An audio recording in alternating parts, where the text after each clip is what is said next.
Peace and welcome to the culture here on the Black Star Network. I'm your host, Farajii. Thank you so much for tuning in and being a part of the conversation. Folks, happy Monday. We got a lot to talk about. Let's talk about some of the great concerns that Black voters have with President Biden, how a New York Times conversation opened up kind of where we are in Black America.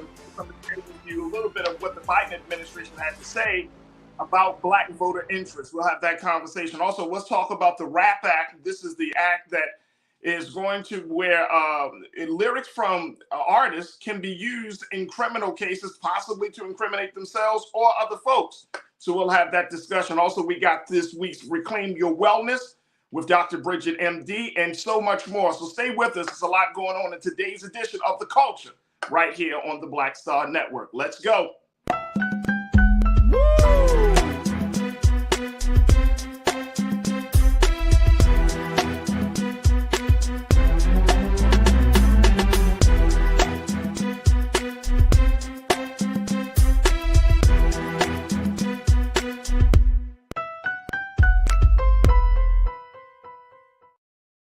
All right, folks, welcome and peace and welcome to the culture here on the Black Star Network. I'm your host, Farajii. Thank you so much for tuning in and being a part of the conversation. Folks, happy Monday.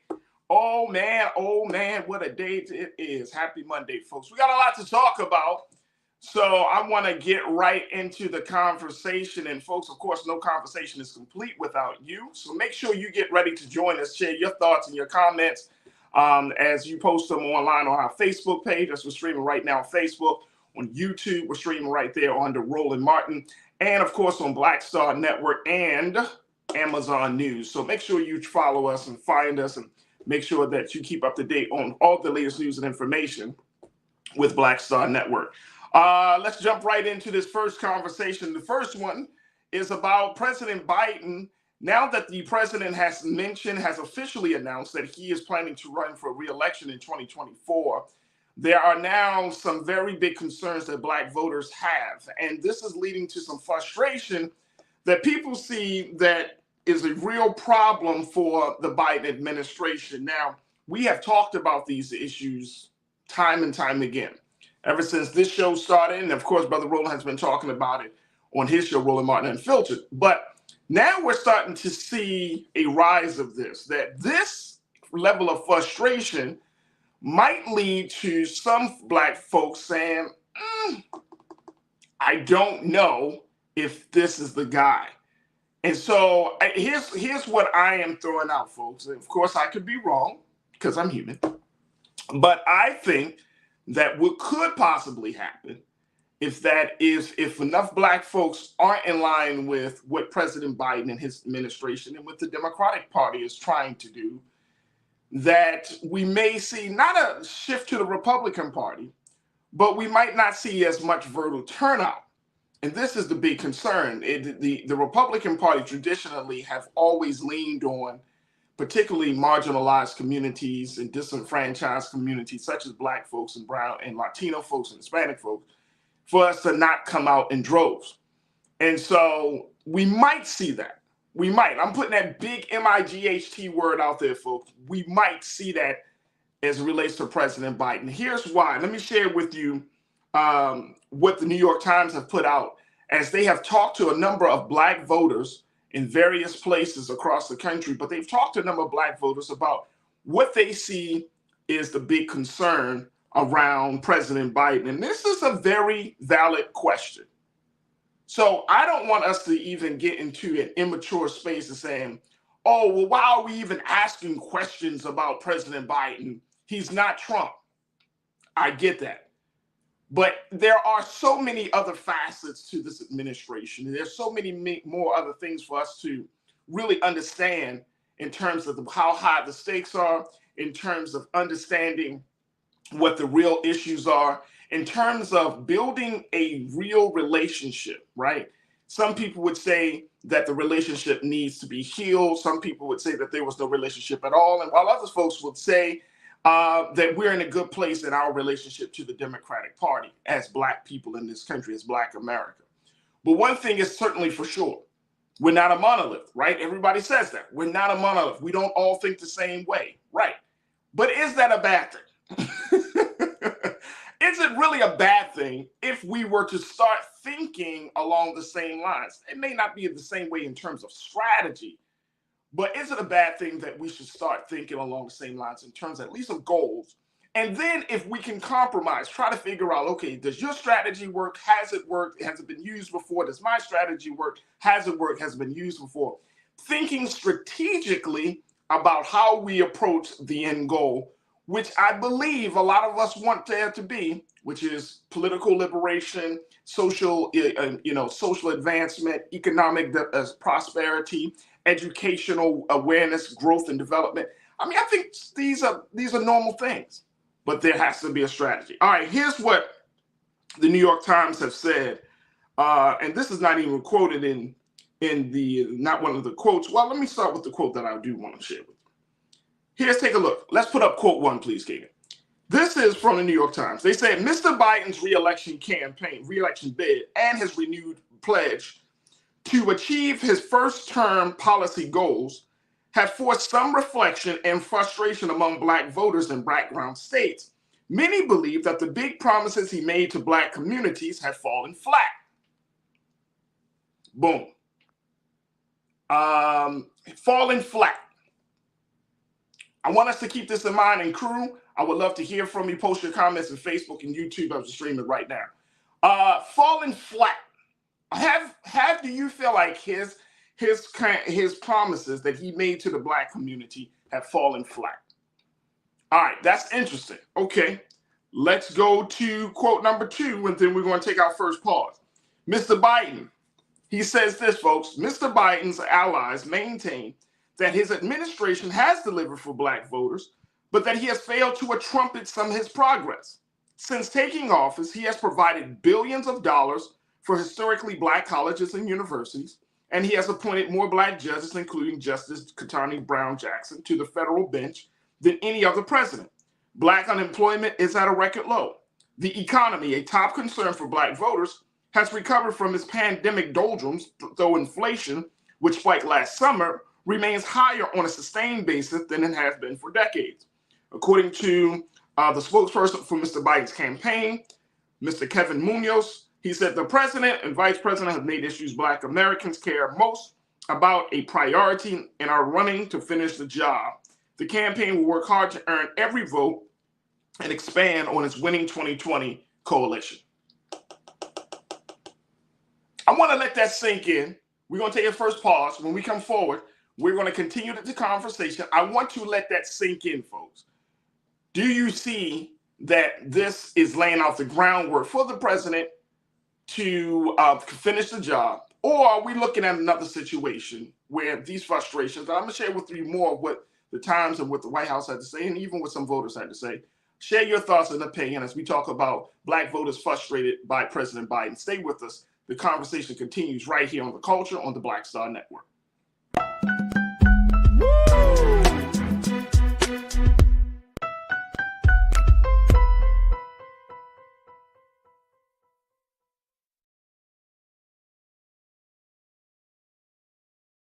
Black Star Network is here. Oh, no punch! I'm real revolutionary right now. Thank you for being the voice of Black America. All momentum we have now, we have to keep this going. The video looks phenomenal. See, this difference between Black Star Network and Black-owned media and something like CNN. You can't be Black-owned media and be scared. It's time to be smart. Bring your eyeballs home. You dig? When you talk about Blackness and what happens in Black culture, we're about covering these things that matter to us, speaking to our issues and concerns. This is a genuine people-powered movement. There's a lot of stuff that we're not getting. You get it, and you spread the word. We wish to plead our own cause. Too long have others spoken for us. We cannot tell our own story if we can't pay for it. This is about covering us. Invest in Black-owned media. Your dollars matter. We don't have to keep asking them to cover our stuff. So please support us in what we do, folks. We want to hit 2,000 people, $50 this month, raise $100,000. We're behind 100,000, so we want to hit that. Y'all money makes this possible. Checks and money orders go to P.O. Box 57196, Washington, D.C. 20037-0196. Cash App is $RM Unfiltered. PayPal is R Martin Unfiltered. Venmo is RM Unfiltered. Zelle is roland@rolandsmartin.com.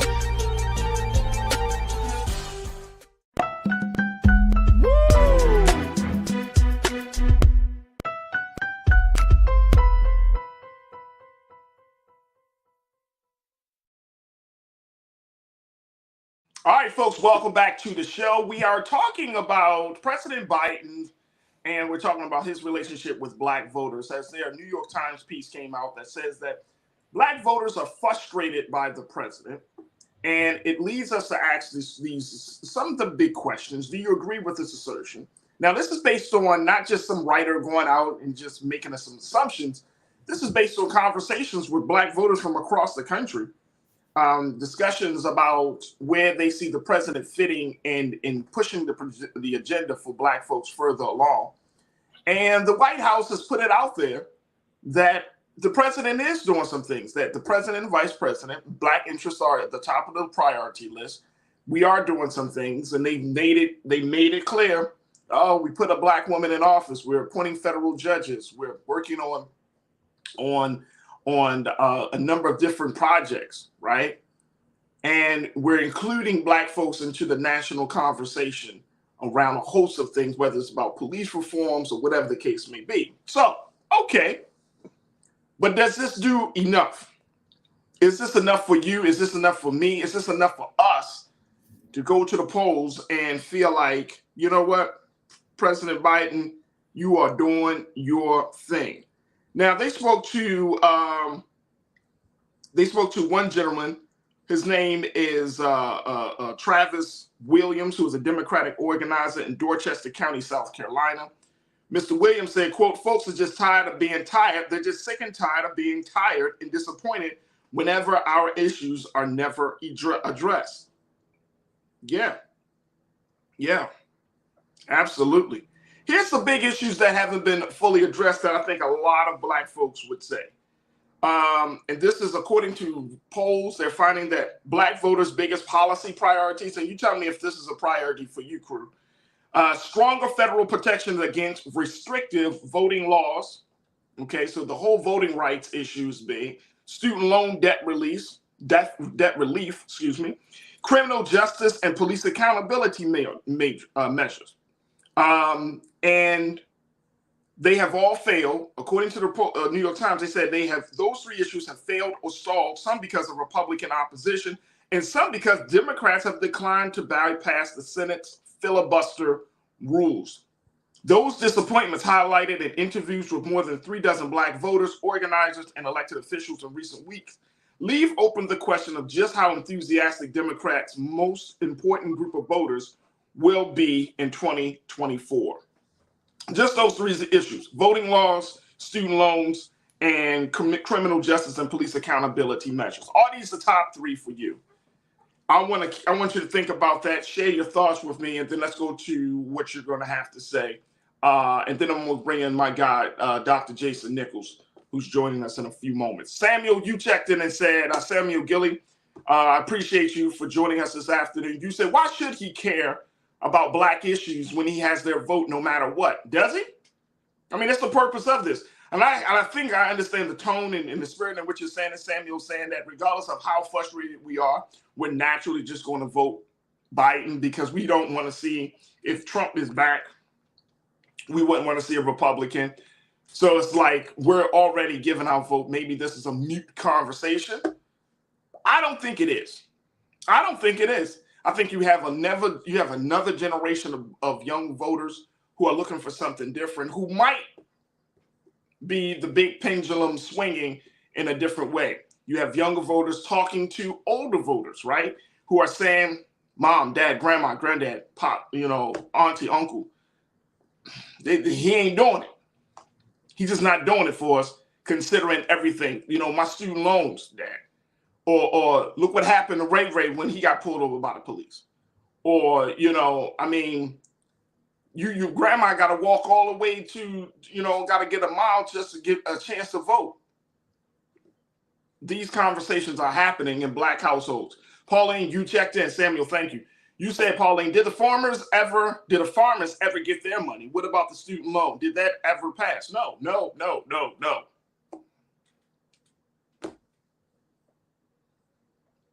And I get it. Trust and believe.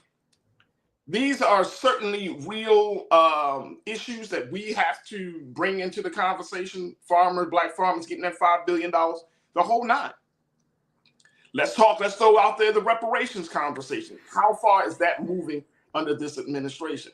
Question is, are these the issues that we going to set our foot in and dig in the grounds for? And then say to Mr. Biden, Mr. President, with all due respect, we appreciate you trying to do your best, but you're not doing enough. Or are we going to keep the ship running? Let me bring in my brother, Dr. Jason Nichols, lecturer for the African American Studies Department for the University of Maryland. Doc, good to talk to you, brother. How are you this afternoon? I'm blessed, brother. Good to see you. I see you got your Ravens purple on. Always. We'll see. I think we're gonna be good this year, bro. I think that's a whole different conversation. We ain't got enough time. Right. Hey, look, real quick though. This take on this facts that you got a lot of black voters across the country who are frustrated with the president, and more importantly, are frustrated with the lack of promises being fulfilled. Those three: debt, student loans, policing, and accountability, dealing with the issue of voting rights. The president still has not been able to make any real big progress on those three things. Are those the three things that will hold Black America back from giving their vote to this president? I think black folks are largely, particularly older black folks, are still going to vote with Joe Biden. I think Joe Biden's biggest obstacle is going to be young voters. Excuse me. I said it. Yep. And particularly, young voters of color, black and brown voters. I think, people want to see bold action, but I think one of the problems that this White House has made is that they made these promises and they are trying to get them done when they really didn't have the ability to get them through the Congress. Particularly focusing on student loan debt, which was important, and they tried every avenue that they could get there with. Same thing with, I think it's going to be the same thing with abortion. At a certain point, people are going to be like, you're not getting it done. But I will tell you this. I think that there are lots of things that they could be marketing to black folks, and they're not accomplished. And see, okay, so that's the point, though. That's the thing. Look, matter of fact, I'm going to take another quick pause. And Dr. Jason, I need you to explain this part to me, because that's exactly what the White House had said. That's in one of my quotes that I shared from this New York Times piece, is that they're saying they're not marketing it well enough. And I'm wondering to myself, is it because of marketing? I mean, because black folks, we learn about stuff in a lot of different ways. If you did something significant, it doesn't have to be marketed. It will stand on its own to be known, right? That's what I'm thinking. No, maybe I'm thinking too idealistically. I don't know. I want to get your take on it, because if this is about marketing, then who better fit, or who is more able to have the resources to get the best PR campaign people in the world other than the White House, right? If it's about marketing, but if it's something about lack of fulfilling campaign promises, I think it's both. All right. Yeah. There you go. Let's take a pause, folks. When we come forward, more of a conversation about black voters' frustration with President Biden. What's your take on that as well? Is it about marketing? Is it about these promises not being fulfilled? We'll continue to discuss it with my brother, Dr. Jason Nichols, and of course with you. Post your comments on YouTube and Facebook, and of course stay with us. It's The Culture here on the Black Star Network.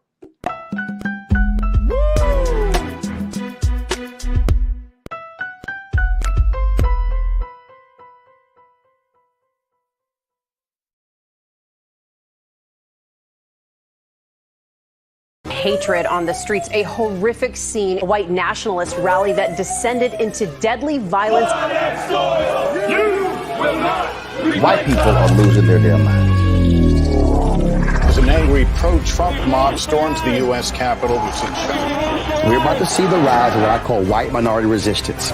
We have seen white folks in this country who simply cannot tolerate black folks voting. I think what we're seeing is the inevitable result of violent denial. This is part of American history. Every time that people of color have made progress, whether real or symbolic, there has been what Carol Anderson at Emory University calls white rage as a backlash. This is the rise of the Proud Boys and the Boogaloo Boys. America, there's going to be more of this. Here's all the Proud Boys, guys. This country is getting increasingly racist in its behaviors and its attitudes because of the fear of white people. The fear that they're taking our jobs, they're taking our resources, they're taking our women. This is white fear.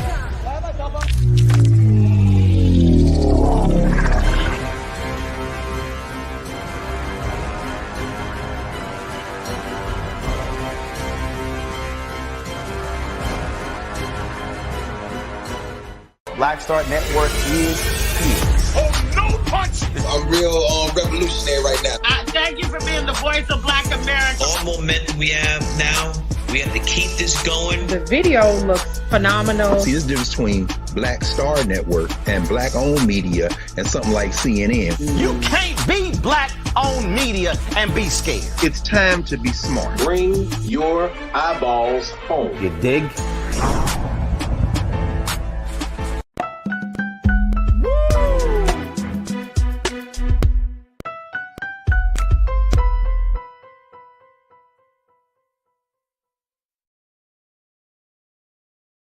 All right, folks, welcome back to the show. We've been talking to Dr. Jason Nichols from the University of Maryland, and he is one of our great political contributors and analysts here on the Culture on the Black Star Network. You can also check him out, too, of course, on Roland Martin Unfiltered.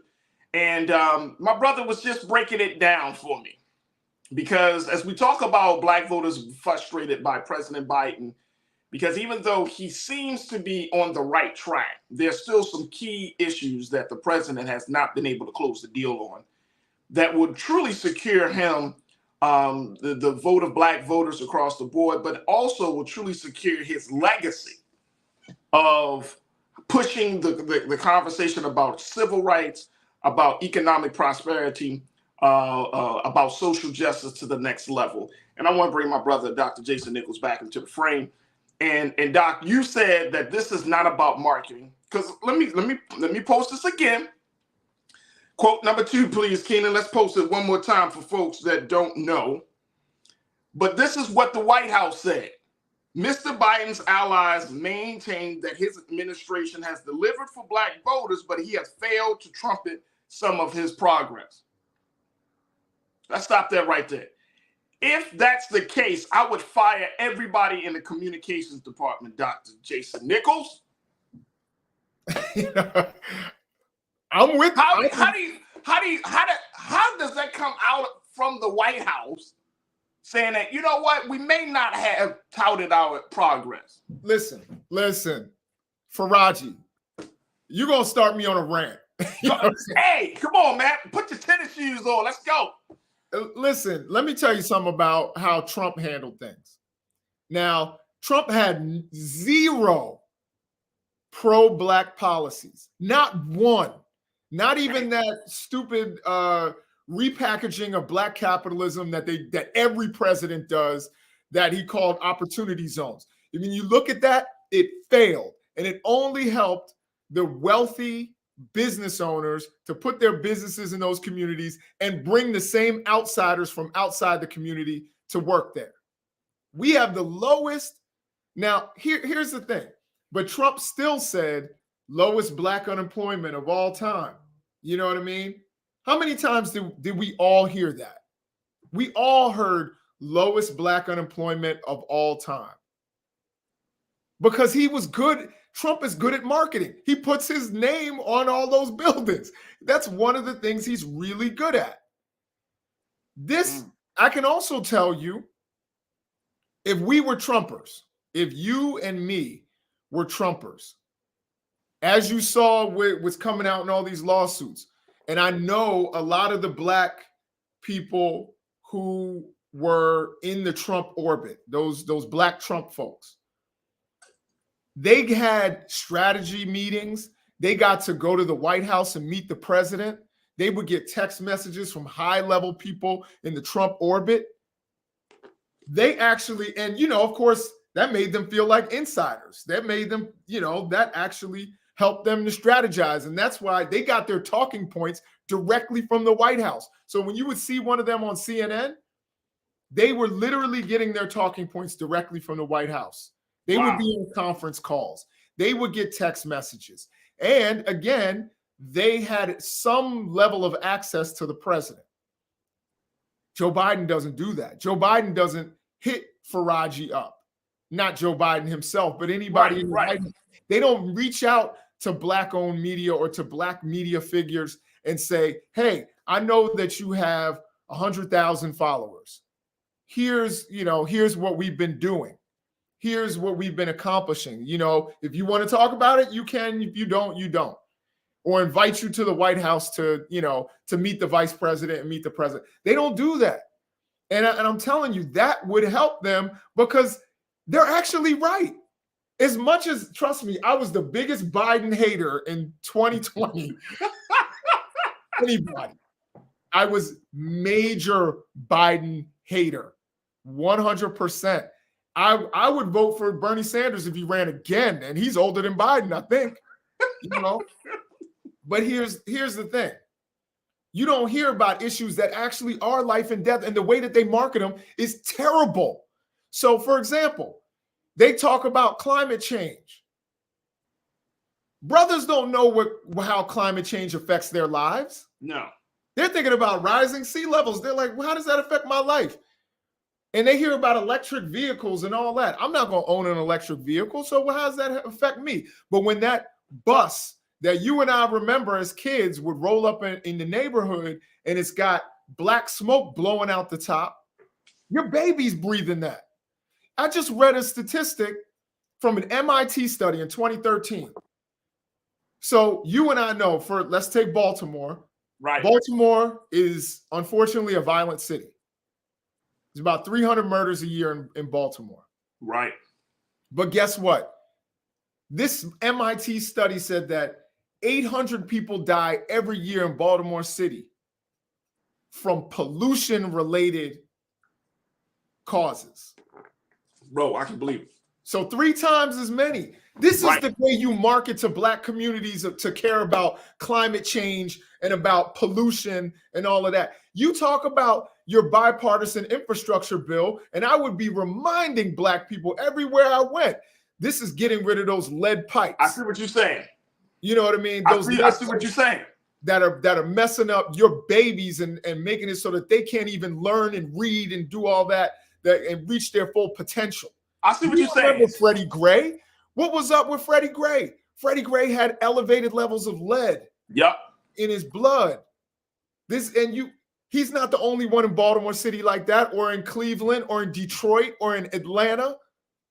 These are the things that they need to talk about. And plus, what is the main cause that everybody goes to when they talk about, for example, the racial wealth gap?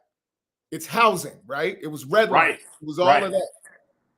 They've got lots of policies about redlining. They've got policies that they've done about Black maternal death. You know what I'm saying? That's keeping our wives alive. You know what I'm saying? They've got policies that they put in place about home ownership and child care, which, trust me, is hella expensive.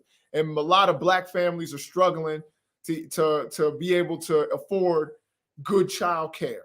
And I see what you're saying, Doc. I see what you're saying, bro, because you essentially are you're touching on making it relevant to people's lives. Right. Making sure that people understand that this is an issue. This is how this issue affects your quality of life. And this is what we're doing to address the issue.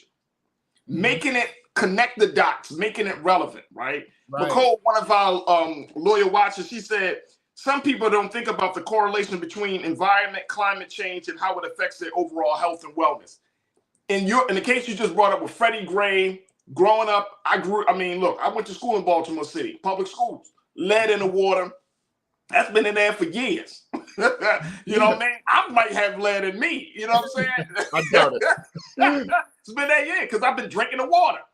But the fact is that making it that the connecting the dots for people is absolutely important. And it's no, let me just say this again. You're talking about the White House. You're not talking about some ragtag company. This is the federal government. But they act like it. You know what I'm saying? They act like. But look. Here's the thing, though, Doc, and we're going to take another pause.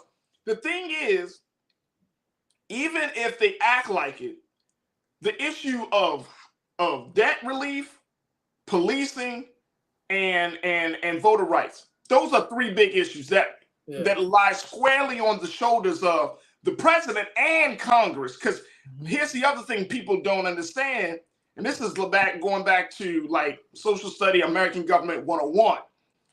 You need Congress to pass laws. What I think black folks are looking for, at least from the president, is for him to use his bully pulpit to not leave any tool on the table to move the conversation forward. That's what it. Now, if you get blown up in the process, that's one thing. The president be like, look, man, I tried this, I tried that, I tried this, I tried that. I use every presidential power legally that I can use to get this thing done. That's a different conversation versus let's try to wait on the other side and let me try to appeal to their moral sensibility. Right. That's a totally different conversation. And I think black folks and even people in our chat are like, hey, man, I might not vote for the president. One sister said, Lynette, you checked in. You said that she said, I will never vote for Biden again. And I've been a Democratic voter for 56 years. Mm-hmm. I hear it. I'm just going to say, you know, they do a really bad job. They need to fire everybody. They need to, you know, if we're going to, there's no doubt that policing is a big issue. Criminal justice is a big issue. You're not going to get any better from the other side, but I understand, like, you don't deserve my vote if you're not going to get at issues like policing. But what I'm saying is that there are other issues where our wives and our babies are dying. I get that. Let me do this. Let me take a quick pause. When we come forward, let's talk about that because there are other issues on the plate, on the agenda that we have to address. Folks, stay with us. More conversations as we talk about black voters being frustrated by President Biden now that he has announced his re-election bid. And what does that mean? Folks, continue to join us in the conversation on YouTube and Facebook. And of course, stay with us. It's The Culture here on the Black Star Network.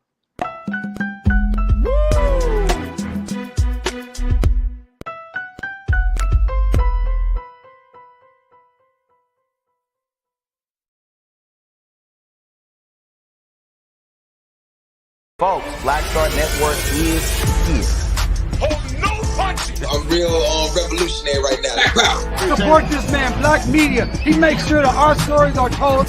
Thank you for being the voice of Black America, Roland. Stay black. I love y'all. All momentum we have now, we have to keep this going. The video looks phenomenal. See, there's a difference between Black Star Network and black-owned media and something like CNN. You can't be black-owned media and be scared. It's time to be smart.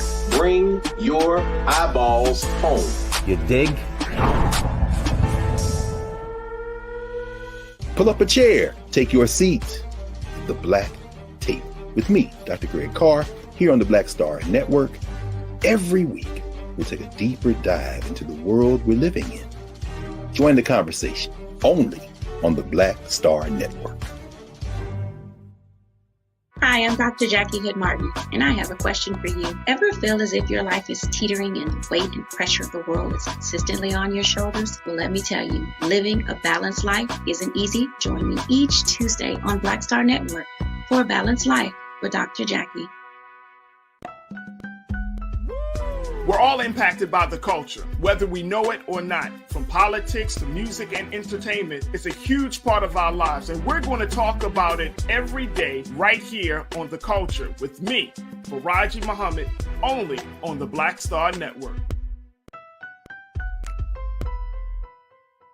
I'm Deborah Owens, America's Wealth Coach, and my new show, Get Wealthy, focuses on the things that your financial advisor and bank isn't telling you, but you absolutely need to know. So watch Get Wealthy on the Black Star Network.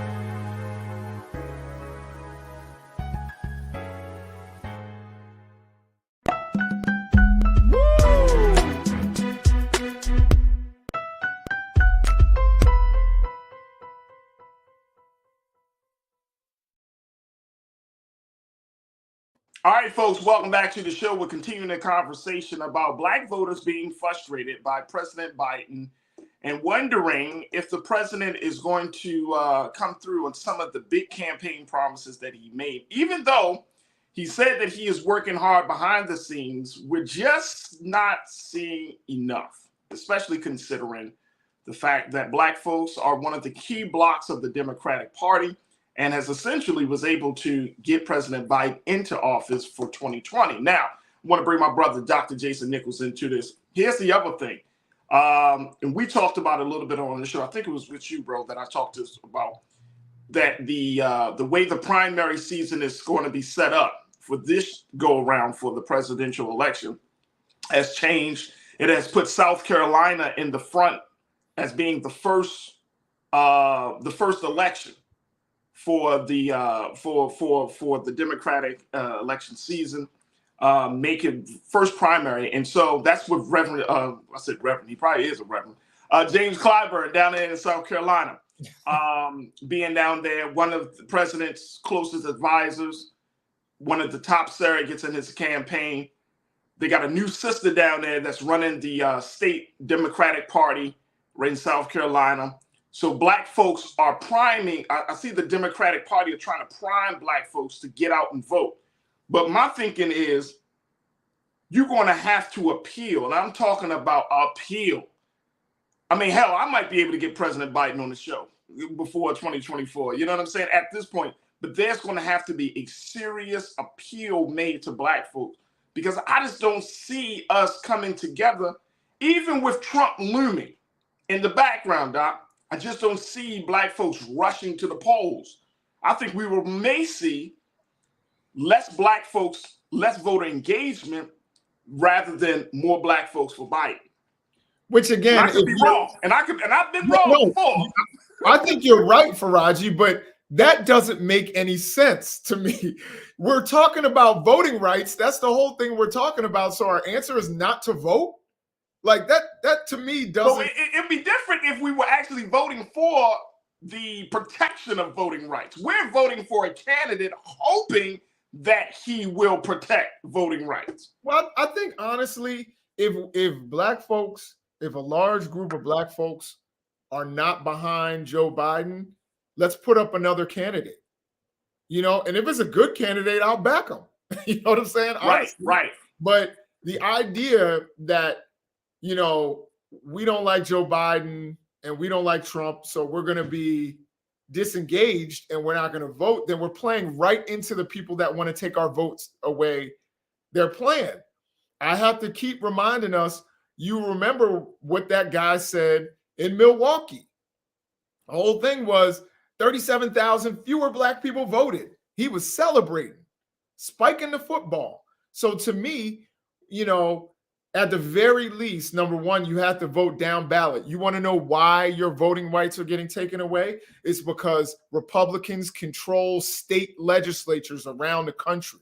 So they, you know, you can win overall in Georgia, you know, but the state legislature, super red. Same thing in a lot of these other states. You know, that's what makes what they did in Michigan so significant, where, you know, Democrats basically have, you know, a majority now. So I honestly think Joe Biden has done things for Black people. I decided when Joe Biden came in, I was going to give him a fair shot. That was my thing, because I was anti-Biden. You know what I mean? But I was more anti-Trump, of course. Right. Like, when he got inaugurated, especially after January 6th, I was like, I'm going to give this guy a fair shot.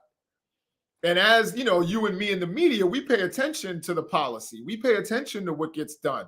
We pay attention to the agenda. We're not just looking at what the media says. And let me tell you something. The right-wing media touted everything Trump did. The left-wing media talks about all the bad things Trump does. You know what I'm saying? They don't talk and scrutinizes the Democratic Party's approach. Yeah, and they should. I think that's good. But yeah, they should talk about, first of all, Biden should have some allies in the media, and he doesn't have any. Not like Trump did. You notice, you saw all of those big-time hosts were texting. Mark Meadows. You talking about like Tucker Carlson? Yeah, Sean Hannity. Sean Hannity, not so much Tucker, but Sean Hannity and Laura Ingraham, and those people were all texting Trump. You know what I mean? And texting, Don Jr., texting Mark Meadows. Yeah. Because they all kind of colluded together to make it sure. And that in itself is, and bro, that in itself should be a major violation. It should be. And I think the reason that we may not see that level of engagement from the Democratic Party, because that in itself is a major violation.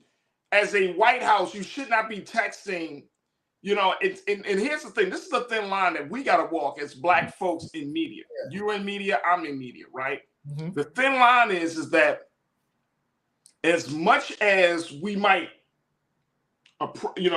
think that a policy is good or right, as much as we might personally like the candidate, we got to keep ourselves always in a position to keep some level of objectivity, so that way we can do the due diligence by the folks that watch us, that the folks that hear us, the folks that read our writings, some sense of accountability for these candidates. Because this is hard, man. This what's put Black media in the position that it's in, because this is not a big thing for white media. White media is just like, hey, we're going to do it. This is our guy. We see it with Fox News. It has become very, very profitable for them to take a side. With Black folks, that's not the case. Black folks is like, do we take a side, or do we stand on this other, do we create this other standard and then start to scrutinize, you know what I'm saying? Yeah. Look deeply into a candidate or their policies and hold them accountable. We want accountability, man. Right. And I think that's the hard part about this whole process. I'm saying, as it relates to the relationship between the White House and the media. So here's the thing. I agree with you. I don't think of primetime hosts as journalists. I think of them as entertainers, information entertainers. So, and that's what basically the way they put it out there. So if you're going to give your opinion, you give your opinion. But I'll say this, if the other side is wants to fight, right? Say you're about to fight a dude, let's take it back to, to old school Park Heights, to Farajii, you know what I'm saying? Right. West Baltimore Farajii. West Baltimore Farajii, right? Right. So if a dude is going to come show up and he's got brass knuckles, I'm going to be like, yo, you need to dip your hands in glue and glass, you know what I mean? And you got to be ready, because it's not a fair fight. They're not fighting fair, then you got to have your allies as well, particularly in, not so much in the news media, which is that 9 or 10 to 5, which is like the news hours. You know what I mean? Those are when you have journalists. But once you get to those primetime shows, Sean Hannity's not a journalist, and he'll tell you that. He's like, I'm not subject to journalistic standards. This is the same thing in all their lawsuits, and all the Fox News lawsuits. They're like, we are not subject to journalistic standards because we're not journalists. We're opinion hosts. We give our opinion on politics. And if that's the standard that we're going with, and they're texting people in the government, which they can do because all of these hosts have connections in the government. You know what I mean? So they can get them on the show. Huge. Having that kind of relationship. They need to, whenever I watch any of these, I don't watch a whole lot of cable news, but when I watch MSNBC, it's all about Trump's lawsuits. I never see anything about Biden's accomplishments. It's Trump lawsuit, inflation, Trump lawsuit, inflation. You know what I mean? So, and Ukraine a little mixed in there. But so I think, honestly, if Biden wants to win, I'm just thinking strategically. Number one, he should be reaching out to people like you and me. You know, and you should have Biden on the show. That's not a joke. Biden should come on your show. You know, Kamala Harris should come on your show. Don't be like, oh, you know, because all of that talk that they did before about, oh, you know, some of these people are just being sexist against Kamala, black folks that don't like Kamala, it's just sexism. That's not going to fly this time.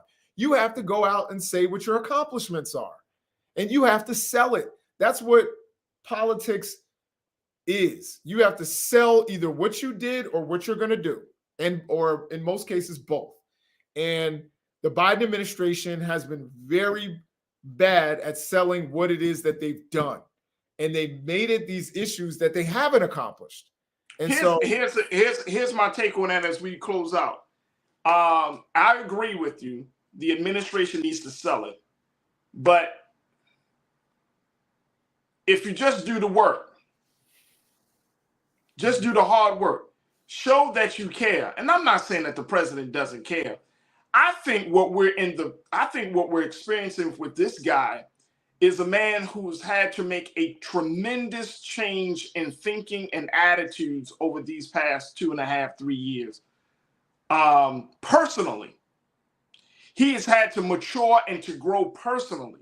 He had to break out of the thinking that he was just, you know, having a bromance to Obama, right? He had to be the second guy to being the guy. He has had to mature in his understanding about racial and social justice, right? Like he's had to and I'm not making excuses for him, but I'm just trying to take a moment to think, like, you know, what is he not getting? Because black folks got to be, we up in his face all the time. Right. We up in his face all the time. What is Kamala Harris not getting? And I think it's just because of their personal, like, conviction about these issues, right? I think President Biden is the type of man who, unless he's personally invested, unless he personally sees it or he's personally convicted in an issue, he's not going to move forward on it. He's not going to put as much gusto into it. So I think that's part of it, is that you're talking about an 80-year-old man who has gone through and have seen America over the past 60 years going through all of these changes. And now you have black activists, young black activists. You got Latino representatives. You got Muslim lawmakers. Everybody who you thought would never be at the table are at the table. Mm-hmm. And as an 80-plus-year-old man, now you are dealing with a whole new reality of what America looks like. Mm-hmm. You know what I'm saying? Right. I mean, he's like, part of me is just like, I mean, if you get into his just kind of, it's probably like, whoa, this thing has changed. Yeah. You got black lawmakers down in Tennessee that were expelled for simply standing for gun rights, but you know that it's racism behind it. Mm-hmm. This thing has changed for that president. Absolutely. So I think that's part of I think outside of the lack of media coverage, outside of, you know, waiting on other people, I think we're talking about waiting on President Biden to mature and to understand, Mr. President, the world has changed around you for the past 60, 70 years. It's time for you to take some stances. Yeah, no, absolutely. And let me just say this one last thing is that I think Joe Biden, first of all, I think that he's had to evolve on a lot of things. This is the guy who said he didn't want to integrate his children into a racial jungle. Like, he said that. Right. I think one of the things that we need to recognize with Joe Biden and with Kamala Harris is that they're not good communicators. They are not Farajii Muhammad. They're not even Dr. Nichols. Like, they're really not good communicators. And so getting out the message is tough for them. They're going to need help. This is why they should reach out to Farajii. This is why they should reach out to me. This is why they should reach out to, you know, Roland or whoever else. This is part of it, because Tell us what you're doing. Not that we have to sit there and be your cheerleaders for no money, you know what I mean? But tell us what exactly you're doing, because if not, and you're not a good communicator, which, of course, he worked in the, Obama administration. Obama was a phenomenal communicator.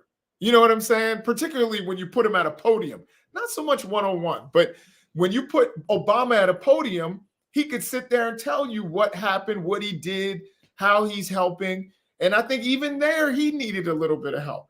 Trump, believe it or not, he may not be have the vocabulary that we expect from these kind of high-level people in our government, but he's an effective communicator. You know what I mean? And one of the things was Twitter, his bully pulpit. He was really good at tweeting, and that got his message out. That got what it was that he, what he wanted people to know. And that was a strength of his. Joe Biden is not good at Twitter. Neither are his people, and now Twitter's different. Twitter's changed. That's Joe crazy. Biden's not good at interviews. Joe Biden is not good at a podium anymore. He's not. So he really is not a strong communicator. And then you have Kamala Harris, who's also not good at those things. And then you have Karine Jean-Pierre, who's on an island by herself. So it's a struggle, but they've got to find ways to reach out to other people to make those arguments, to say, this is what Joe Biden has done for Black folks. Yeah. What Joe Biden needs to go into these communities and show that he's listening, not just that he's doing, saying, I think Black folks want this. I talk to these elite Black folks around me. He needs to, I would say, if I were running Joe Biden's campaign, when you go to Detroit, you're going to go to the barbershop. You know what I'm saying? We're going to get you those 3 hairs that you got on top of your head, we're going to get them trimmed. You're going to talk to Black brothers and talk about what it is you're doing for these communities. And look, very quickly, here's and I gotta stop it after this, but if I was on the president's team, I would say, Mr. President, you need to talk to some of these Black up-and-coming lawmakers on the state level, some of these Black, vibrant, fresh voices, have a conversation with them, host them at the White House, bring some of the firebrands from all of these states from around the country, have like a conference with them, a closed-door conference, Black folks, and say, all right, let me have it. Let me have it. Let me know what I need to do. How can I galvanize you? How can I get the next vote? And look, that would be on the inside, behind closed doors, but very quickly, out in public, tell us how we can be supportive of getting these issues addressed. Give the American people a map on how they can make progress on their own.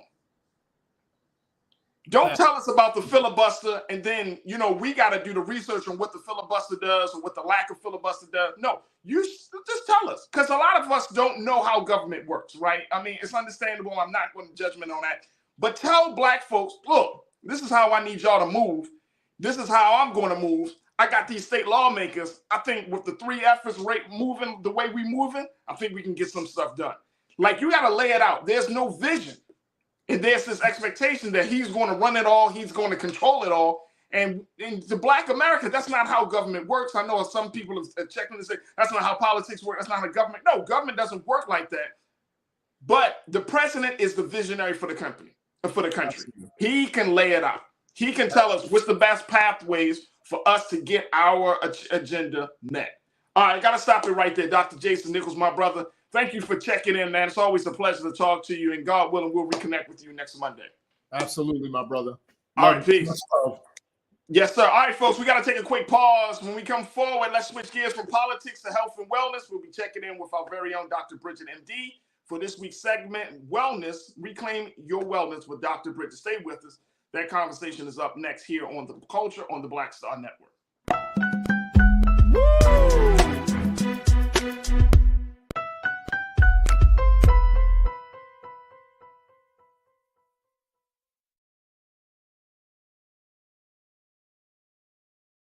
Black Star Network is here.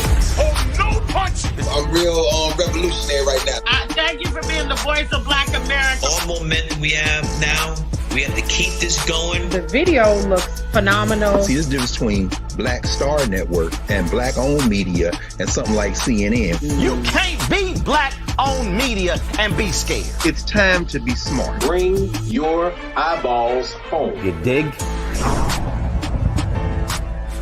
When you talk about blackness and what happens in black culture, we're about covering these things that matter to us, speaking to our issues and concerns. This is a genuine people-powered movement. There's a lot of stuff that we're not getting. You get it, and you spread the word. We wish to plead our own cause.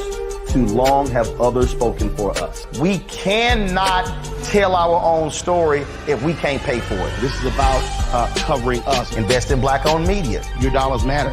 We don't have to keep asking them to cover our stuff. So please support us in what we do, folks. We want to hit 2,000 people, $50 this month, raise $100,000. We're behind 100,000, so we want to hit that. Y'all money makes this possible. Check some money orders. Go to P.O. Box 57196, Washington, D.C. 20037-0196. The Cash App is $RM Unfiltered. PayPal is R Martin Unfiltered. Venmo is RM Unfiltered. Zelle is Roland at RolandSMartin.com.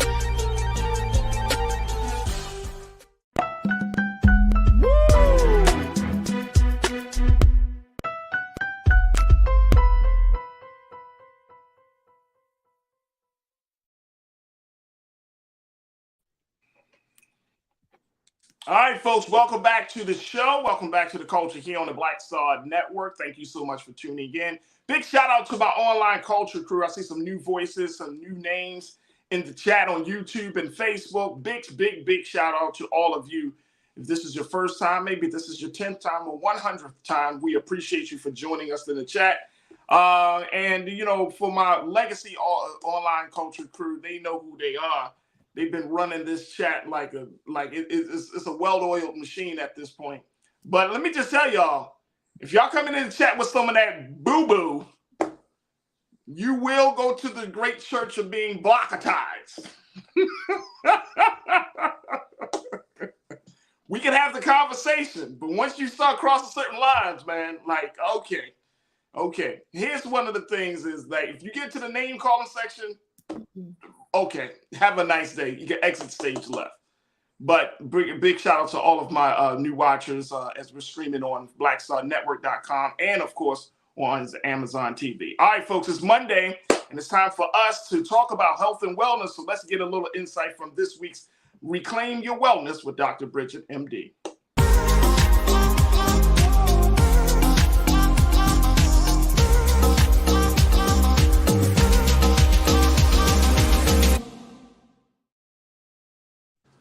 Dr. Bridget Williams, MD. Hello. Good afternoon, Doc. How you feeling? Good. How are you? I'm good. First and foremost, you've been on the move. You've been doing a lot. Yeah. I saw that you've been traveling. You traveled to New York City. You was at a conference and all of the good stuff. So you could talk about a lot of different things. So what's on the agenda for today? Well, you know, we'll leave the conference. We'll leave what happens in New York stays in New York this time, right? But you know, I want to give a couple updates. Number one, you know, the story about Jamie Foxx stays in the news, and rightly so. You know, he is definitely revered and special actor and important to our community. And so far, what we understand is still he's on the mend, that he's doing better, he's talking, he's alert. There has not been any still confirmation of a stroke specifically. So I've been watching this really closely because I just think it's important information. I don't want to make any assumptions, but I also think it's really important that we inform the audience. So my understanding that there is some relationship to high blood pressure, but I think Nick Cannon recently stated that he was awake and alert and that he was doing well. I think Martin Lawrence said something maybe a little bit before that, a couple of weeks before that, but he is getting better. But we still haven't gotten that final confirmation. And as soon as we do, I want to dig deeper into that. So let me ask you a question, because I've been keeping myself, I've been keeping up with this story as well. Why do you think it's so secretive? Because I feel like that adds to the rumor mill, right? Like if it's a stroke, it's a stroke. You know what I'm saying? It's not like it's an uncommon thing, especially among Black men of a certain age and everything. Right. So do you feel like it might be something even more serious or more severe happening here? I've been thinking about that a lot, because why is this so difficult, right? Right. I also feel like he has the right to his privacy, and particularly his medical privacy. True. And That's that true. just because he is a well-known actor does not mean that we have the right to his personal or medical information. At the same time, I feel like, being that he is such a prominent aspect of the community, knowing what's going on with him might be able to help other people. And so, I go back and forth on it. I think it's important information.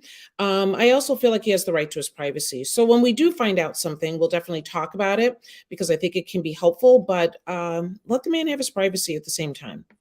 Yeah, absolutely, absolutely. And I know one thing is when you're talking about stroke, when you're talking about high blood pressure, this is unfortunately a ongoing conversation within our community.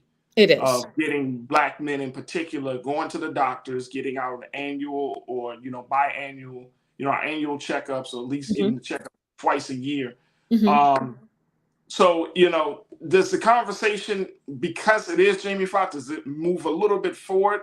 Because I've heard young men getting high blood pressure and having stroke. Absolutely. Yes, a good friend of mine's husband died, I think, at 36 years old in his sleep from high blood pressure. And so it is something that I stay alert on, that, I'm very careful with my patients, and try to stay on top of their health, and recommend, and let's just say this, if we know nothing else, have a blood pressure machine, a cuff at your home. They used to be expensive. They're really not expensive anymore. And if you can at least stay on top of your own health, then obviously you're doing yourself and your family a favor. But yeah, it is something that we can dig deeper into and talk about how this affects us, and being salt sensitive, and all those different aspects of it. But we'll find out more soon. Hopefully that can be beneficial. Absolutely. Look, folks, we got to take a quick pause. When we come forward, we're going to have more conversation with Dr. Bridget, MD, as we talk about reclaiming your wellness. Also, post your comments and your thoughts, your questions for the doctor, so she can answer those questions as well. So still a lot to get to, so stay with us. It's The Culture here on the Black Star Network.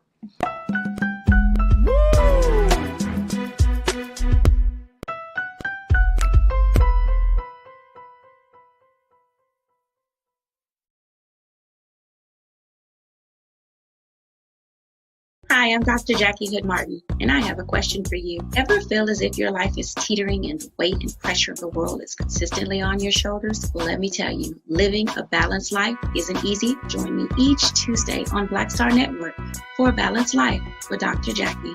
We'll laugh together, cry together, pull ourselves together, and cheer each other on. So join me for new shows each Tuesday on Black Star Network, A Balanced Life with Dr. Jackie.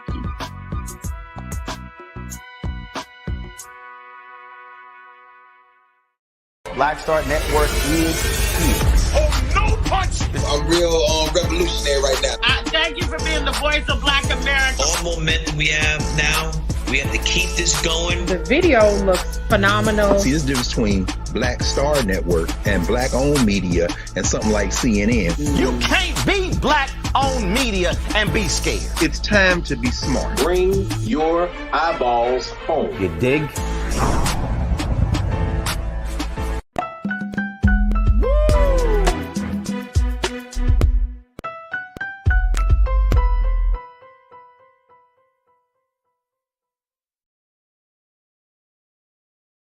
All right, folks, welcome back to The Culture here on the Black Star Network. We are reclaiming our wellness with Dr. Bridget, MD, who is here to talk to us about some of our health and wellness needs. Make sure you join us in the conversation. Post your questions in our YouTube chat, Facebook chat, and we'll try to get to many questions of yours to our good doctor. Dr. Bridget, all right, so we talked a little bit about Jamie Foxx. Yes. What else we got that you want to So bring our attention to? absolutely, there's if you've been going through your social media, you might be seeing an article that's coming around from a couple different sources. Cleveland Clinic, Medical News Today, many of them are talking about the fact that HPV, which is human papilloma virus, is actually directly linked and leads to a high percentage of cancer due to oral sex. And so when I started looking at this and looking at the numbers that were related, I felt it was really important to talk about. And so many women are familiar with this, but men should be familiar with this as well, that HPV is actually the most common sexually transmitted infection in the United States, which a lot of people barely even know the name of it, right? And that it is actually the leading cause of throat cancer as well, and it is spread by oral sex. So a lot of people, women might be familiar with it as far as cervical cancer and getting their pap smears on a regular basis. And that's how a lot of women have been introduced to HPV and the concept of it, as well as there being a vaccine for it. But the fact of the matter is that vaccine is available for men and women, and that it's not just cervical cancer, but it's also happening with oral cancers as well, and something that people need to be aware of. And particularly, we're in a space where there's generational differences here, right? And so if you grew up during the time of HIV and AIDS, the Generation X was very much aware of using contraception to prevent HIV, and were very hypersensitive about that during that time. As we've gotten to deal with and manage HIV and AIDS so much better, you then bring in the millennials and Generation Z, and a lot of young people are not using any sort of protection whatsoever. And so I thought it was something important to talk about, and for the audience to really chime in as well, because we all aren't doing the same thing, but the risk is high. So the attitudes around oral sex has changed dramatically in this country.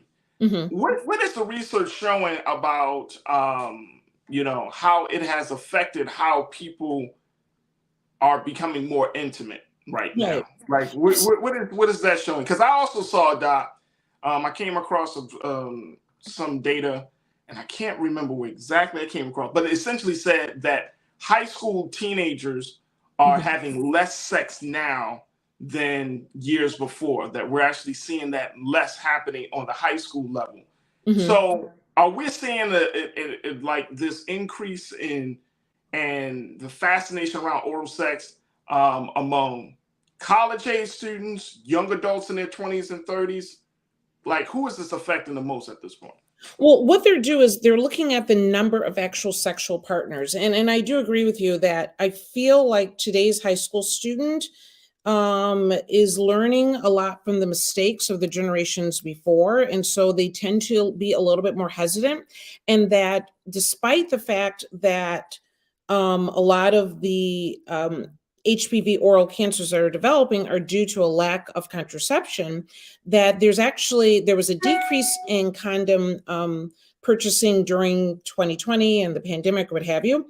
The cell is actually going up, and the cell is actually going up with more of the Generation Z. So I'm going to say the millennials might be maybe in the loss here as far as getting the information, but I will say that if you've had 6 or more lifetime oral sex partners, you're 8.5 times more likely to develop oropharyngeal cancer. And so if you are taking that into consideration, and if you've not considered how to prevent this, then I think you should. Throw that figure out there one more time, Dr. Bridget. Okay.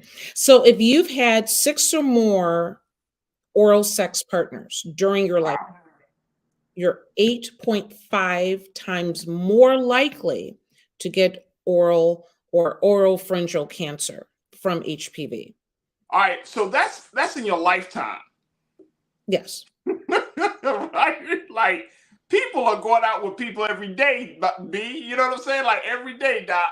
people are hanging out, people are having, you know, all types of relationships. That is high. I mean, that's not a hard number to get to meet. You know what I'm saying? And you're talking about a lifetime. Yeah. And 70% of these of oropharyngeal cancer is actually caused by HPV.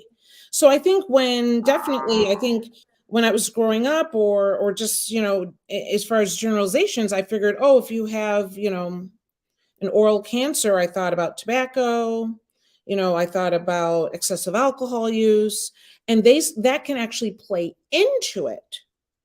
But 70% of those are actually caused by HPV. Wow. Yeah.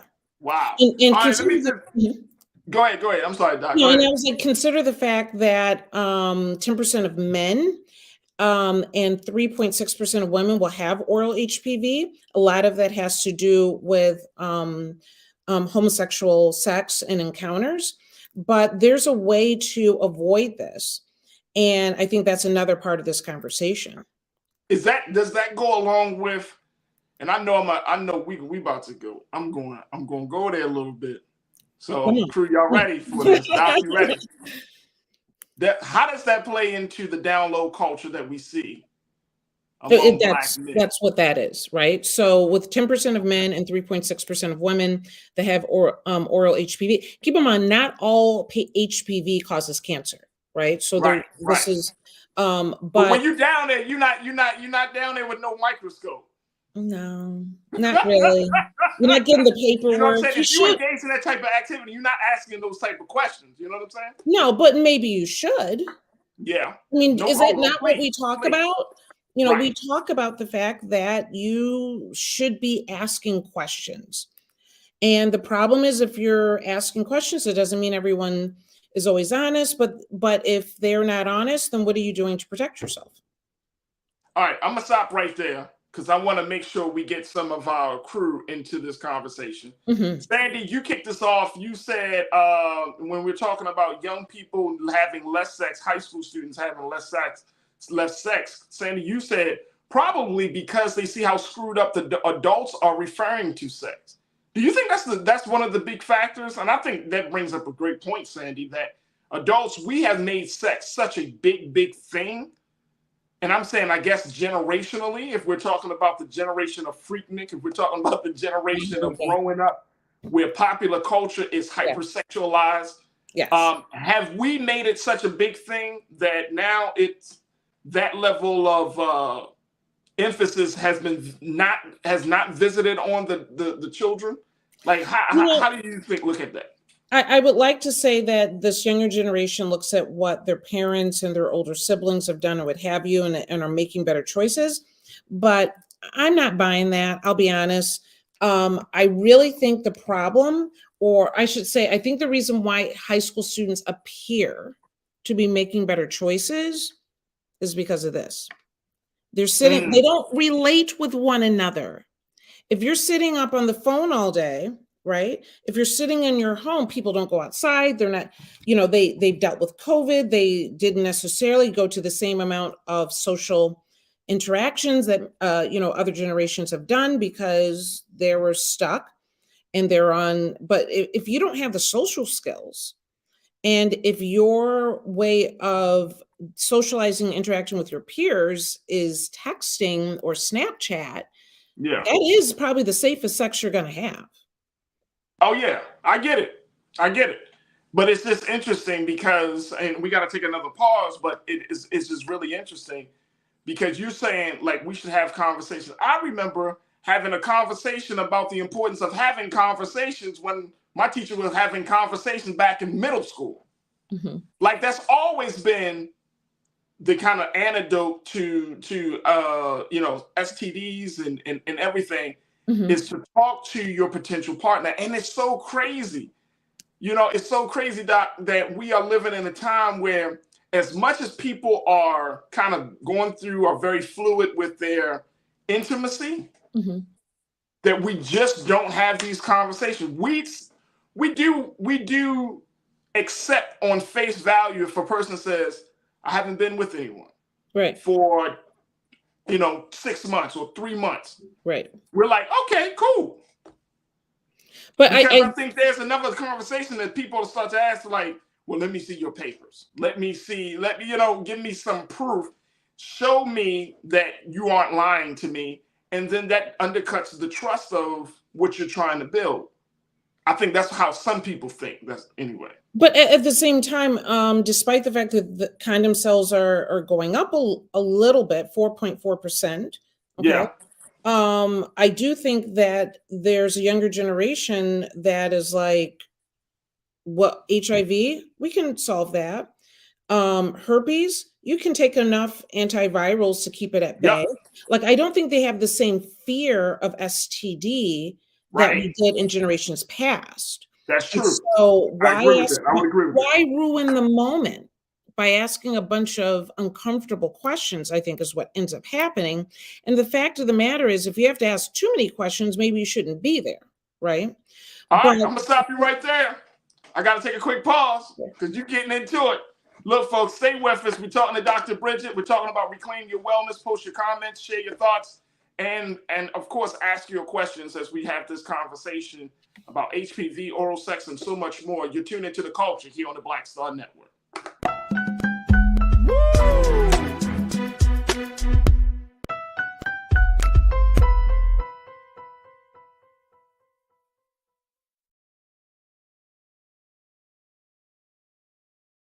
Pull up a chair, take your seat.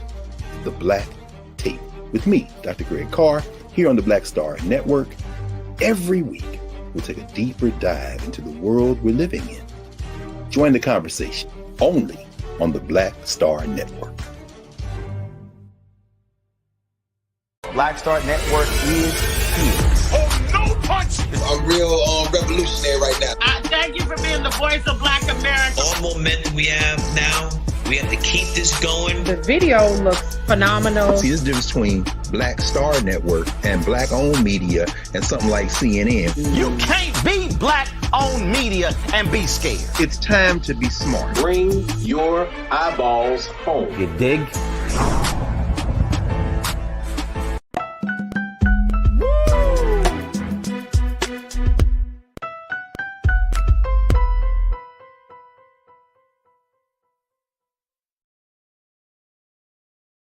About reclaiming your wellness with Dr. Bridget, MD. As we've had this conversation, and folks, it's been a fascinating conversation as Dr. Bridget has been breaking down some of the latest data and some of the latest reports and research and statistics around how HPV have led to cancer and to some other medical issues. I want to bring my sister back into the frame. Davey Floater said, Davey, you said one night stands post-COVID is nasty work. I think that people are just over, Davey, as Dr. Bridget mentioned, that we already are so far along with addressing HIV, addressing some of these other major STDs and some of these other complications due to unhealthy sex, that people are like, you know what? I mean, I can pop a pill. I can visit the doctor. I can get a cream for that. I can do whatever I need to, to recover from a situation like that. I'll take a little time away from people, and then once I recover, I'm back into the game. I think that's a very real assumption. And I think that a lot of 20 to 30 and 40-year-olds, I'm saying from 20 to 40-year-olds, are thinking like that now. Like, man, if I can live through COVID, I can get through anything. You know what I mean? Absolutely. And so, like, a little bit away from the HPV conversation, but 2.5 million cases of chlamydia, gonorrhea, and syphilis in 2021. That is doubling in the past 2 decades. So there are 2.5 million of those infections in 2021. And that's doubling what we had in the past 2 decades, which shows that there is really a generational shift, because at this point, chlamydia, gonorrhea, syphilis, people consider them treatable blips on the it still doesn't carry the same stigma, because I know back in the day, if you had any STD, that your name was trash, regardless of the circumstances, regardless of anything. Like if a person knew you had an STD, it was like, oh my God, Like Right. if your partner gave you an STD, you would just walk away. There would be no conversation. I Right. don't think that's the case nowadays. I think people are like, which STD? You know what I'm saying? Versus I have an STD. Oh, this person's gone. Right. Am I wrong in thinking that? No, I totally agree with you. And even, even how you end up getting tested for them has changed.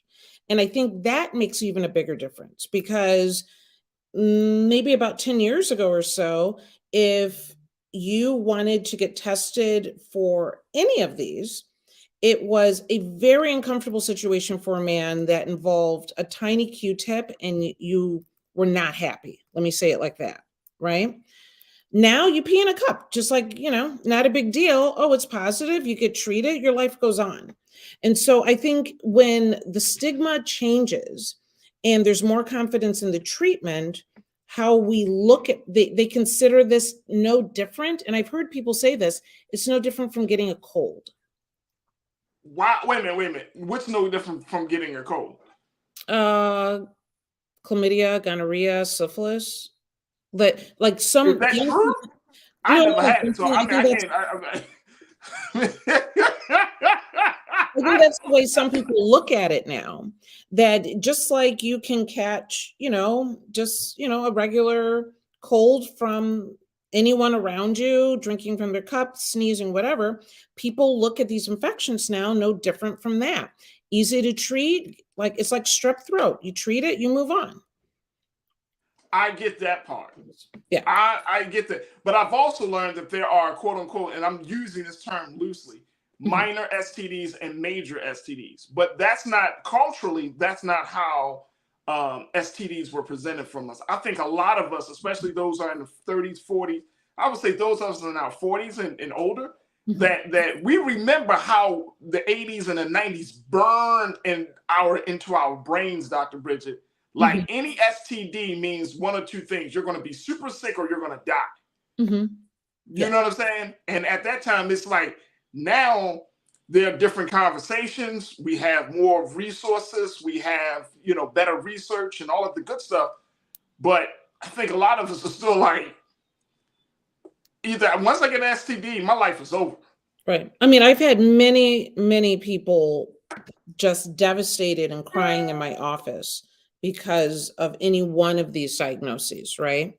Right, sure. So as things change, and it's inevitably changing, we really do need to talk about being safe, right? Right.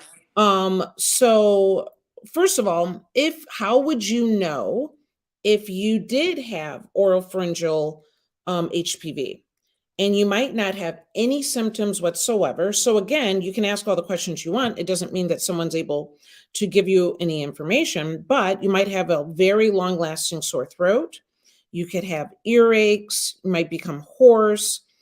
Swollen lymph nodes is probably something that I would definitely keep that aware because it can be uncomfortable and tender, and a lot of people kind of blow it off and it's only getting worse.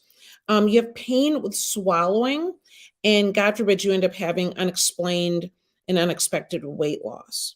And if those things are happening, clearly you need to go in and be seen and have a conversation with your doctor. Absolutely. All right, let me go to a couple of the crew members here. Janelle, my sister, you said, I've heard that HPV may be so commonly transmitted that many seasoned adults may assume that they have had it. Is that true? So it can be. Now, keep in mind, not all HPV is cancer causing, right? So it can be a virus that many people have and there's no symptoms. It's just something that you're living with and doesn't cause complications. The concern is when that, if you have one of the strains of HPV, that can be more life-threatening. Okay. All right, let me keep going to the chat. Sharon, you said preparing our young women and men, these are the conversations that they need to have. First, what is your health status? Next, when is the last time you got checked? And third, what is your credit score? Not necessarily in that order. Health, money. That's just not in that order. I'm going through that. What's your health status? Oh, okay. When you got checked.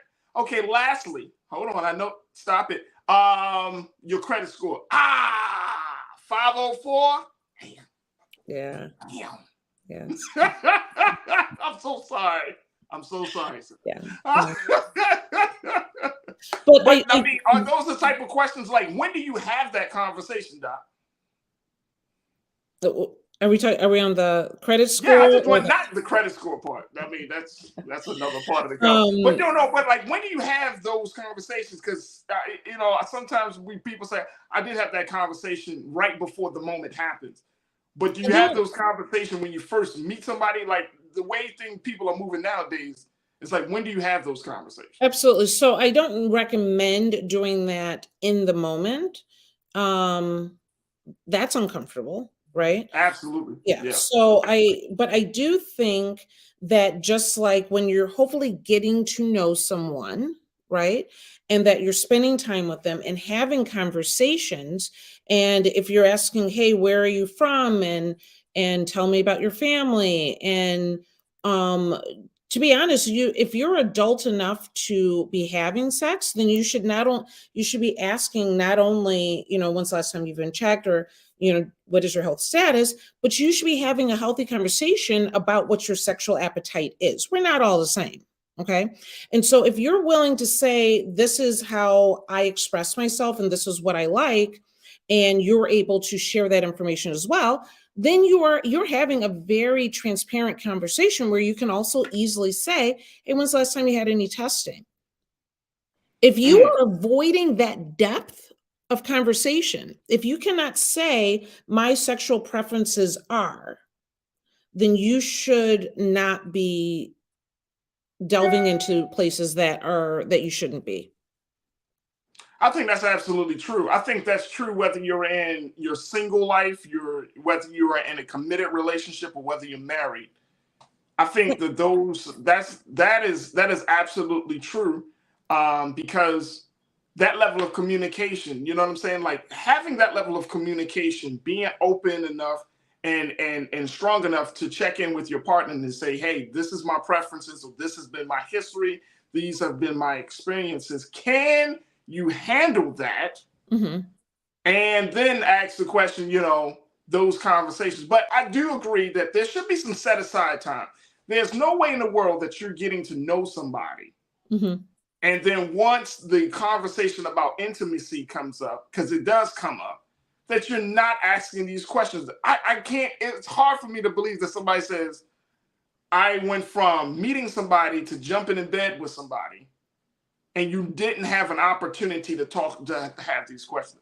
It's hard for me to wrap my head around that. Like there had to be some type of warming up that had to happen that those conversations could be had.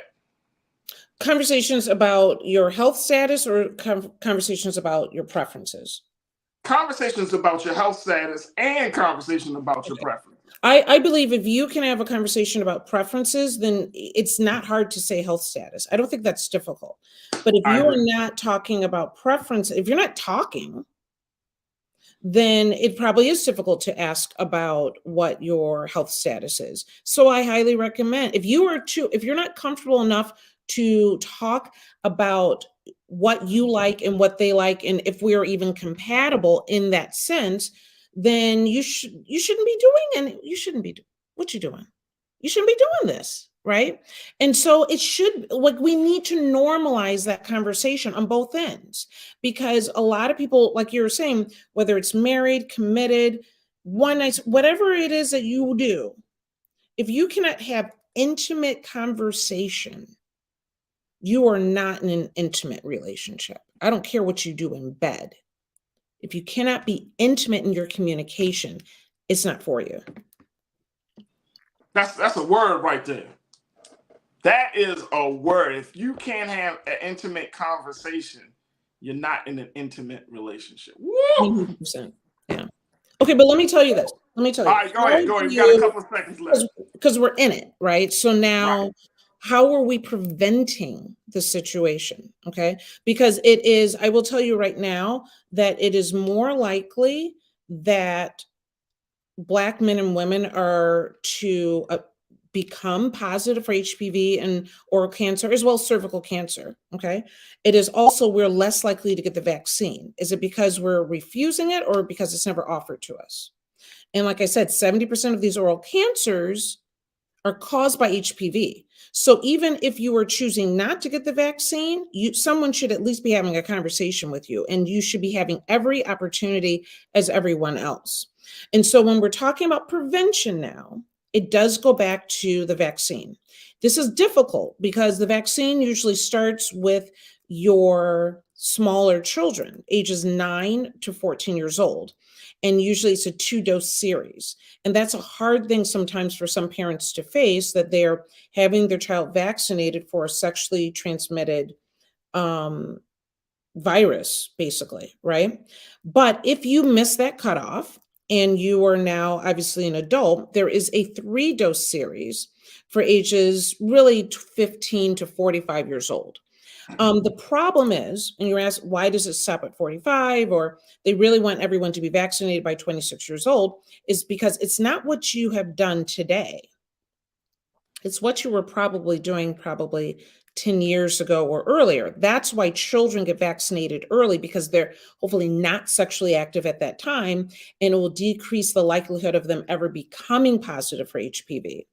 But if you're already 45 and older, you might get the vaccination, but it might not prevent the cancer itself. Otherwise, use condoms, use dental dams, watch your alcohol and tobacco consumption, because they can cause oral cancer by themselves. But if you drink heavily, smoke heavily, it increases the likelihood that HPV will grow into a full cancer. Wow. There it is. Look, Sharon checked in. Sharon Brooks said, "Doctor, this is awesome. Thank you for the clarification that men can also get the vaccine as well. My daughter was recommended for taking the shot before she went to college. Pediatricians are recommending it." That's heavy. In 30 seconds, talk to us about, like in Sharon's case, she said her daughter was recommended to take it before college. Talk to us about the pros and cons of making that decision. So when you're talking, we're always a little concerned about vaccinations. Obviously, it's been a huge conversation the last couple of years. The fact of the matter is, when you're talking about side effects from this vaccine, it is more just skin, shot, irritation, redness from the actual site that you're getting injected into, more than any real issues with the vaccine itself.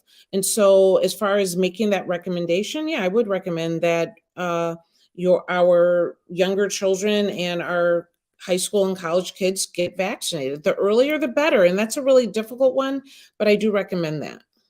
Absolutely. Dr. Bridget, MD, always a pleasure. You always keeping it real with us. How can folks check in with you? How can they follow you? And when is your next after chat, Doc?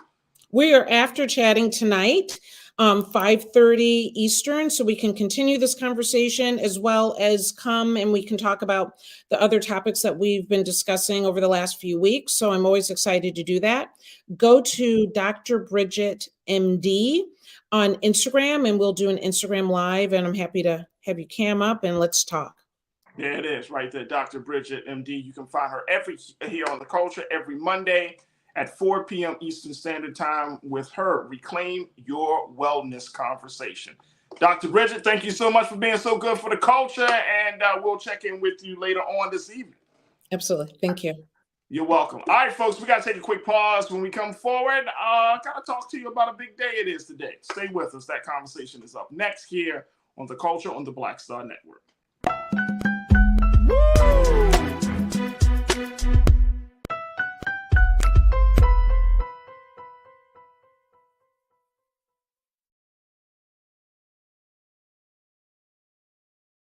Hi, I'm Dr. Jackie Hood Martin, and I have a question for you. Ever feel as if your life is teetering and the weight and pressure of the world is consistently on your shoulders? Well, let me tell you, living a balanced life isn't easy. Join me each Tuesday on Black Star Network for A Balanced Life with Dr. Jackie. We'll laugh together, cry together, pull ourselves together, and cheer each other on. So join me for new shows each Tuesday on Black Star Network, A Balanced Life with Dr. Jackie.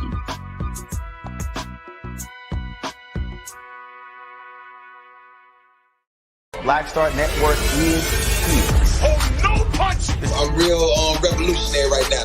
Thank you for being the voice of Black America. All momentum we have now, we have to keep this going. The video looks phenomenal. See, this difference between Black Star Network and black-owned media and something like CNN. You can't be black-owned media and be scared. It's time to be smart. Bring your eyeballs home. You dig?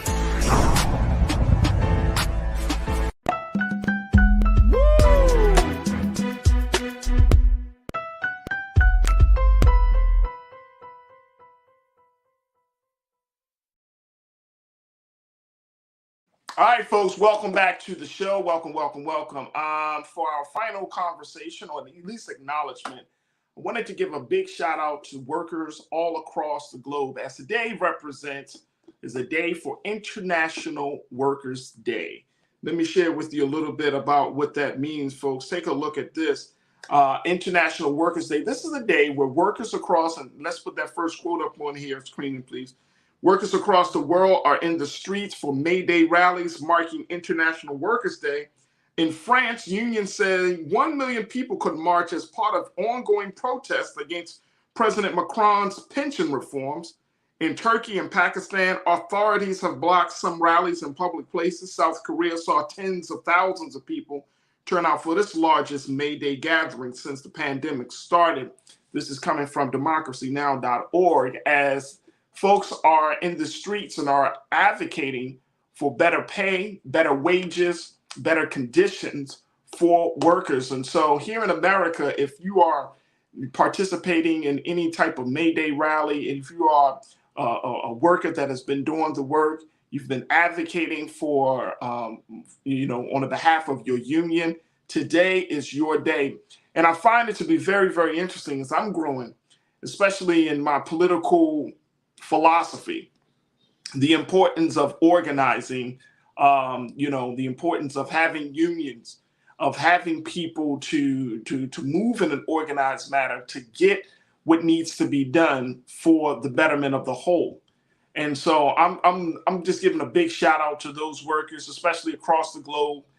We know that a lot of these work conditions are influenced because of systems of oppression, systems of racism and white supremacy, systems of greed where profit stands over people, systems of production at the expense of human beings.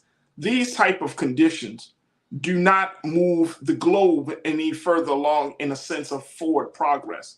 And we can talk about it here in America. We could talk about the factory workers. We could talk about the many laborers. We could talk about those who have contributed to this country as being a quote unquote an American worker, how important their role is in building up the infrastructure of this country, in building up the systems of this country, and more importantly, in creating a society that we can all benefit from. So big shout out to the international workers across the globe. Big shout out to the workers here in this country. Big shout out to unions who are speaking and advocating on behalf of better work conditions for their members. Now, as we talk about that part, I'm keeping my eyes out. And folks, I think this is just one of those little things that, it's culturally relevant, but I just think it's an interesting, fascinating topic, which is what's going on with the Writer Guild of America, the WGA. If you haven't heard, the Writers Guild of America right now is possibly preparing for a major strike with studios all throughout Hollywood, where writers are saying that they're going to be putting their pens and pencils down for better wages. They're going to be putting their pens and pencils down for getting more money for the content that they produce. A couple of things. They're looking at these major production companies, TV and film show production companies, Paramount and Fox and all of these big groups, and saying, look, your films are making millions upon millions to billions of dollars, and we're getting pennies as a result of that. Content that we have created, content that we have developed. And so I stand with writers. I stand with writers to make sure that they're telling our story, because a lot of the content that we're seeing on TV that we love, that we're praising, the stuff that shapes the culture, come out of the mind of us, particularly and especially Black men and women who don't have the resources behind them. As y'all know, Nira, my wife, has been dealing with, as a writer, director, one of the big things that her and I often talk about is the fact that there aren't a lot of Black women. There aren't enough Black women in the writer's room. There aren't enough Black men to tell our story. The story doesn't have to just be told in a news format. The stories can be told through the medium of film, the medium and the storytelling of television cameras, and telling our story in a different way. So, I hope that they can find a deal that is going to be suitable and beneficial for writers across this country. But their deadline is today at 12 o'clock. If they do not make a deal with this Alliance of Motion Pictures, and I'm talking about the WGA, then they are talking about at 12:01 tomorrow, they are going on strike. The last major strike that we saw of this magnitude happened back in 2007 through 2008, where writers decided to put their pens and pencils down for 100 days, and it cost the city of Los Angeles over $1.2 billion in revenue because LA was not getting the permits, not making these shows, not doing what it has been doing, and it has come to a great cost to productions, and more importantly, has come to a great cost to our culture and our storytelling. So it's going to be very, very interesting to see how this situation plays out. But again, I stand with the writers to make sure that they get their fair share. It sucks that if you're a writer and you're getting $40,000 or $50,000 and what you wrote garners millions upon millions, your story, your ideas, your character garners millions upon millions of dollars, and then you get no money on the back end. You just get your paycheck while the studios are eating, all of this profit, And so when we're talking about changing the culture or changing the game, that means it's in front of the camera, but then you're talking about also behind the camera, and more importantly, behind the typewriter or behind the computer rather, making sure that we get our fair share. Because it's nothing like telling your story only for somebody to make a profit off of it instead of you. That hurts. All right, folks. So just a couple of things as we celebrate International Workers' Day. All right, folks, I appreciate y'all for checking in today. Big shout out to my very special guest, our contributor, Dr. Jason Nichols, to our doctor, our resident doctor, Dr. Bridget, MD. Make sure y'all follow them on all social media. Go to our website today. Show your support and your love at blackstarnetwork.com, blackstarnetwork.com. Your support means everything to us.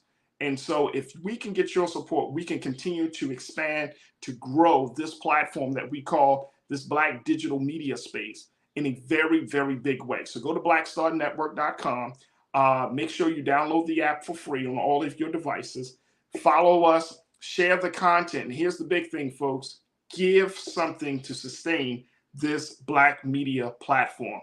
You can give something on our website, and your donations will help make a difference on how we tell our story and, more importantly, how we present it to the rest of the world. Also, while you're there, make sure you follow us on social media at Black Star Network. We would love to connect with you on Facebook, on Instagram, and Twitter. And also, you can follow yours truly, me. You see my picture up there. All of my shows have been logging. We do so many shows. You might say, like, what about this show and this show? I missed this show. We have done so many shows since we've been on the air for over the past year and a half. So it's really been a blessing to have a place that we can go, a central space that we can go to look at some of those old classic and archive shows. But you can follow me at The Real Farajii on Instagram, Farajii on Twitter. Love to build with you, love to connect with you, love to add you to the crew of great watchers and supporters of us as we do this great, great work. All right. Stay tuned. Up next, 6 o'clock p.m. Eastern Standard Time, my big brother, Brother Roland Martin. He has been moving around. He went to a jazz festival. He hung out with his dad for his birthday. Big shout out to the great father of our brother, Brother Roland Martin. So big shout out, Dad. I hope you enjoyed your birthday. And so much has happened. And make sure y'all check us out. Follow me on social media. Follow Brother Roland and all of your favorite voices here on Black Star Network. And let's continue to move this process forward. All right, that's going to do it for me. As always, never be afraid to challenge what's wrong, stand for what's right while being yourself in the process. God willing, we will talk tomorrow with another exciting edition of The Culture right here, exclusively here, only here on the Black Star Network. Talk to you soon, family. Have a great afternoon, evening. Peace.